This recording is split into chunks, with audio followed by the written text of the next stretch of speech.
萧家、萧炎。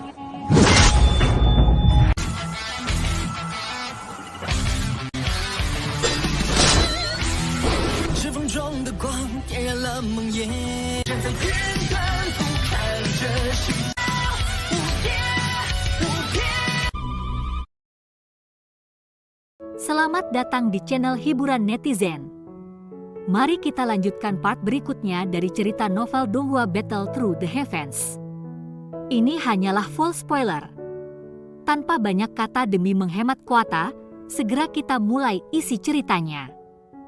Suara yang tiba-tiba terdengar di samping telinganya menyebabkan Lin Yan terkejut. Dalam pikirannya menjadi kusam sesaat sebelum matanya tiba-tiba melebar. Dia tiba-tiba berbalik. Kedua matanya menunjukkan sukacita dan kejutan liar ketika dia melihat wajah yang dikenalnya itu. Jangan bilang apa-apa. Xiao Yan hanya tersenyum dan berbisik ketika dia melihat ekspresi tertegun Lin Yan. Lin Yan segera bereaksi setelah mendengar suara yang familiar ini lagi.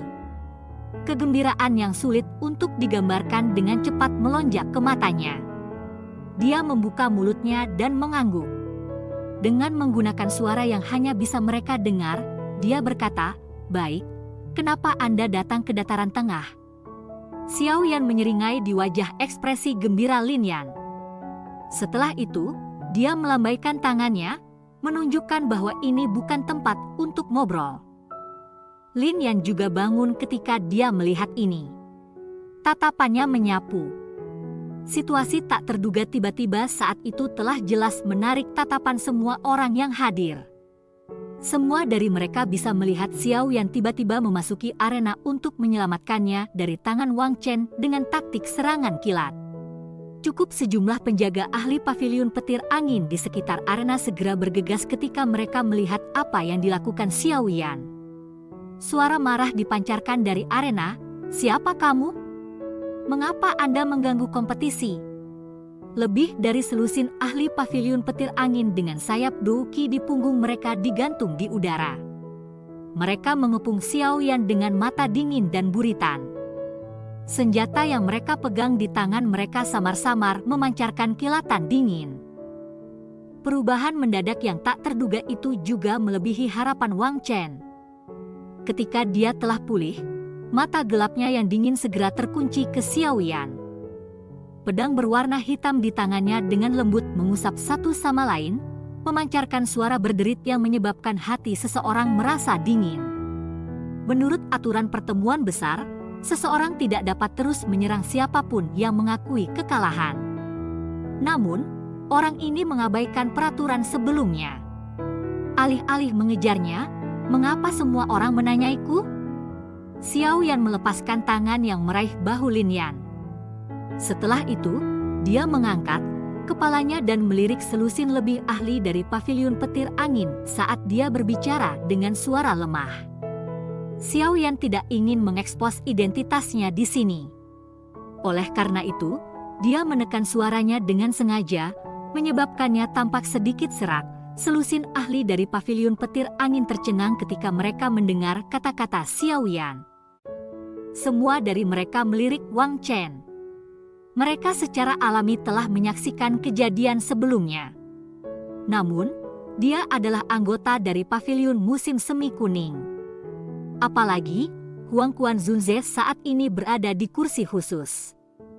Keputusan apa yang bisa dibuat oleh sebagian kecil dari mereka dalam situasi ini? Tentu saja, mereka hanya bisa memilih untuk menutup satu mata. Namun, mereka tidak berharap bahwa Xiao Yan akan campur tangan. Selain itu, mereka tidak pernah berharap bahwa orang yang melakukan intervensi ini tampaknya tidak memahami situasinya. Mungkinkah latar belakang Wang Chen ini diukur dengan perlakuan orang biasa? Meskipun mereka berpikir dengan cara ini, mereka secara alami tidak berani berbicara seperti ini di depan umum. Setelah semua, Wang Chen adalah yang tidak masuk akal dengan cara ini. Penyelamatan Xiao Yan mungkin agak bertentangan dengan aturan, tetapi itu adalah alasannya. Dia hanyalah sampah yang mengandalkan keberuntungan untuk mencapai titik ini. tidak apa-apa jika saya membunuhnya.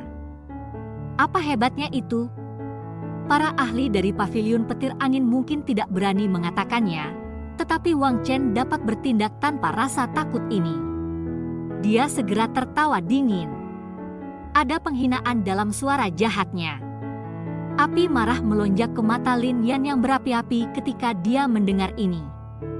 Dia baru saja melangkah maju ketika dia ditangkap oleh Xiao Yan. Lin Yan hanya bisa menggertakkan giginya dengan keras setelah disambar Xiao Yan. Dia berbalik dan menatapnya dengan tidak puas. Dalam ingatannya, Xiao Yan tampaknya bukan tipe orang yang akan menelan penghinaan seperti itu. Sepertinya orang-orang dari paviliun musim semi kuning hanya memiliki kualitas seperti itu. Alasan Anda dapat bertahan hingga sekarang adalah karena Anda mengandalkan reputasi paviliun musim semi kuning. Tidak ada yang berharga untuk menjadi arogan tentang. Xiao Yan memegang Lin Yan saat matanya memandang Wang Chen dan dengan dingin tertawa. Dia sama menemukan orang ini cukup merusak pemandangan. Ekspresi di mata Wang Chen berubah menjadi dingin seperti ular berbisa ketika dia mendengar ini. Ekspresi ganas samar-samar muncul di wajahnya. Tatapan para pesaing lain di sekitar arena menoleh. Tatapan alis mereka merajut ketika mata mereka menyapu Xiao Yan. Dengan segera, mereka menggelengkan kepala dan bergumam, "Teman ceroboh." Di permukaan, kekuatan Xiao Yan secara khusus ditekan pada tingkat 8 bintang Du Huang. Dengan kekuatan spiritualnya saat ini, bahkan seorang ahli seperti Fei Tian kemungkinan akan mengalami kesulitan dengan jelas melihat kekuatan tepatnya, apalagi orang-orang ini. Namun, ada satu pengecualian. Alisnya yang cantik sedikit menyatu ketika matanya mendarat pada Xiao Yan untuk pertama kalinya. Arti khusus bahwa dia dilahirkan dengan menyebabkan dia merasa bahwa dia tidak asing lagi. Ini bukan terserah Anda sebagai generasi muda untuk mendiskusikan seperti apa paviliun musim semi kuning. Murid siapa kamu? Beritahu aku yang dulu ini.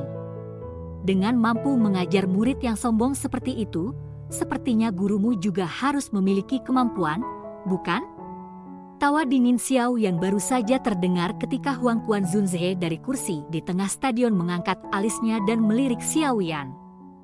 Suara lemahnya berisi perasaan dingin yang kental. Huang Quan Zunze berukuran Xiao Yan ketika dia mengucapkan kata-kata ini, dan kejutan melintas di matanya. Dalam sekejap, dia bisa mengatakan bahwa penampilan orang ini sengaja diubah. Hal yang membuatnya paling terkejut adalah bahwa aura orang ini memiliki semacam perasaan yang tidak jelas untuk itu. Ketika dia akan melakukan pengamatan yang lebih dalam, dia merasakan bahwa pihak lain ditutupi lapisan api yang sangat panas. Meskipun ada banyak penghalang, matanya yang tua dan tajam masih bisa mengatakan bahwa kekuatan orang ini kemungkinan setidaknya berada di puncak kelas Du Huang. Perasaan seperti ini yang menghalangi penglihatannya menyebabkan Huang Quan Zunze tercengang. Dia memiliki kekuatan Douzun, namun dia tidak dapat melihat melalui kekuatan seorang anggota generasi muda. Sementara Huang Quan Zunze merasa tercengang oleh ini, Lei Zunze, Feng Zunze, dan Jian Zunze juga berbagi perasaan yang sama ini. Mereka semua merasa agak terkejut di hati mereka. Kata-kata yang tiba-tiba diucapkan oleh Huang Quan Zunze menyebabkan alis Xiao Yan menjadi sedikit merajut. Dia tidak berharap bahwa orang tua ini akan campur tangan dan berbicara dalam kompetisi semacam ini antara generasi muda. Dengan segera, dia menangkupkan tangannya dan berbicara dengan cara yang tidak kalah. Huang Quan Zunze benar-benar berpikir terlalu tinggi tentang diriku yang kecil. Saya hanya berbicara kebenaran seperti itu. Teman saya ini sudah mengakui kekalahan, tetapi pihak lain masih meluncurkan langkah pembunuhan. Tindakan ini telah melanggar aturan kompetisi. 3 Tuan Douzun yang tersisa telah melihatnya dengan jelas dengan mata kepala mereka sendiri. Saya pikir semua orang tahu siapa yang benar dan siapa yang salah di hati mereka. Cukup banyak orang yang merasa kagum ketika mereka melihat bahwa Xiao Yan tidak panik bahkan sedikit ketika menghadapi 4 elit Douzun. Mentalitas ini bukanlah sesuatu yang dimiliki orang biasa. Bagaimanapun, setiap elit tunggal Douzun adalah raksasa. Itu tidak berlebihan untuk mengatakan bahwa mereka bisa memanggil awan dengan balik tangan mereka dan memanggil hujan dengan memutarnya. Balasan Xiao Yan ini juga agak melebihi harapan Lei Zunze dan 2 lainnya. Sebelum mereka dapat menjawab, bagaimanapun, ekspresi Huang Quan Zunze menjadi lebih gelap. Suaranya sedingin es saat dia mengucapkan satu-satunya keuntungan dari kata-kata. Lei Zunze, selesaikan masalah kecil ini dan jangan menghalangi perkembangan kompetisi. Seseorang tidak dapat melihat emosi apapun di wajah Lei Zunze saat jarinya dengan lembut menyentuh sandaran lengannya. Dia tersenyum samar. Matanya beralih ke Feng Zunze dan Jian Zunze di sampingnya saat dia bertanya, "Hehehe, bagaimana kalian berdua berpikir kita harus menangani masalah ini?" Orang tua ini benar-benar licik. Dia tahu bahwa itu mudah menyinggung perasaan orang lain seperti ini. Wang Chen salah. Jika dia terlalu menyukainya, semua orang akan berpikir bahwa paviliun petir angin tidak adil, merusak reputasinya dalam prosesnya. Jika dia tidak melakukan apa-apa, itu mungkin menyinggung Huang Quan Zunze. Oleh karena itu, ia telah melemparkan kentang panas ini ke Feng Zunze dan Jian Zunze. Ayo lakukan sesuai aturan. Siapapun yang melakukan pelanggaran dalam kompetisi harus menderita hukuman yang berat. Namun, karena ini adalah pelanggaran pertama orang ini, biarkan dia menderita 50 serangan guntur dan mengusirnya dari gunung petir. Huang Quan Zunze berbicara dengan nada acuh tak acuh. Nada itu sepertinya membahas cara yang tidak penting. Tentu saja, mengingat kekuatannya, dia memang memiliki kualifikasi untuk mengucapkan kata-kata ini. Dia bukan orang yang salah. Apakah Anda mencoba menyebabkan Lei Zunze akhirnya disebut tidak adil dengan secara acak menghukum orang ini? Feng Zunze tertawa dan melirik Huang Quan Zunze saat dia menjawab. Mata Huang Quan Zunze menjadi jauh lebih berbahaya ketika dia mendengar ini. Paviliun musim semi kuning tidak memiliki reputasi sebagai yang baik. Jika dia membiarkan Xiao Yan pergi dengan damai setelah dia secara terbuka mengejek mereka, reputasi paviliun musim semi kuning akan hilang. Hehehe, Feng Zunze benar. Meskipun orang ini telah menginterupsi kompetisi, dia punya alasan untuk melakukannya. Selain itu, tindakan Wang Chen dengan jelas menunjukkan bahwa dia tidak memiliki salam untuk peraturan. Akan sangat sulit untuk menjelaskan hal-hal jika orang lain dihukum. Kenapa kita tidak melakukan ini? Mari kita mundur selangkah dan biarkan orang ini pergi bersama temannya. Pertemuan besar akan dilanjutkan. Apa yang Anda katakan? Jian Zunze mengusap jenggotnya saat dia tertawa. Lei Zunze terkejut. Segera, dia menggeleng tak berdaya di dalam hatinya. Kedua orang tua ini jelas berniat untuk membuat Huang Quan Zunze kehilangan muka. Namun, apa yang mereka katakan itu juga masuk akal. Paviliun angin petir anginnya bukanlah paviliun musim semi kuning. Gaya melakukan hal-hal juga sangat berbeda. Yang bisa dilakukan Lei Zunze pada saat itu adalah tersenyum meminta maaf kepada Huang Quan Zunze. Wajah Huang Quan Zunze menjadi jauh lebih buruk ketika dia melihat ekspresi Lei Zunze. Tatapannya dingin ketika mengamati Xiao Yan yang menghela nafas lega di dalam arena. Keganasan samar melintas di wajahnya. Segera, suara tenang dipancarkan di depan Feng Zunze. Karena Anda berpikir bahwa Wang Chen telah bertahan sampai akhir karena ia bergantung pada paviliun musim semi kuning saya, diri yang mulia ini, Douzun, akan memberi Anda kesempatan untuk bertukar berhadapan dengannya. Anda dapat membawa teman Anda dengan Anda dan pergi dengan tenang terlepas dari hasilnya. Apa yang kamu katakan? Kata-kata Huang Quan Zunze segera membangkitkan kegemparan di stadion. Xiao Yan juga mengerutkan kening. Tampaknya orang tua ini tidak memiliki kemurahan hati yang harus dimiliki oleh seorang elit Douzun.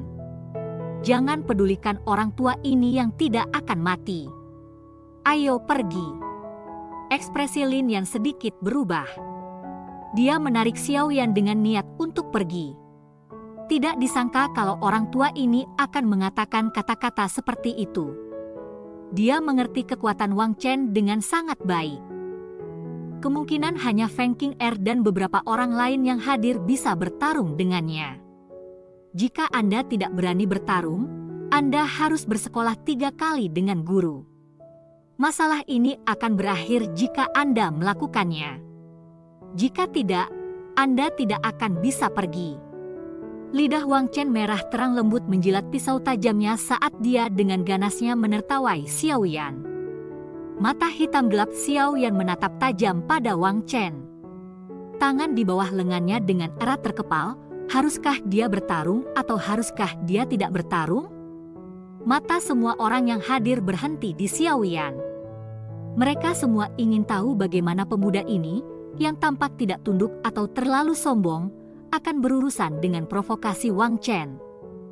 Meskipun sebagian besar orang yang hadir tidak memiliki banyak harapan, mereka masih berharap Xiao Yan untuk bertarung dengan Wang Chen karena dia terlalu tidak menyenangkan mata. Xiao Yan akhirnya menghela nafas perlahan di depan semua orang beberapa saat kemudian. Xiao Yan, jangan sembrono.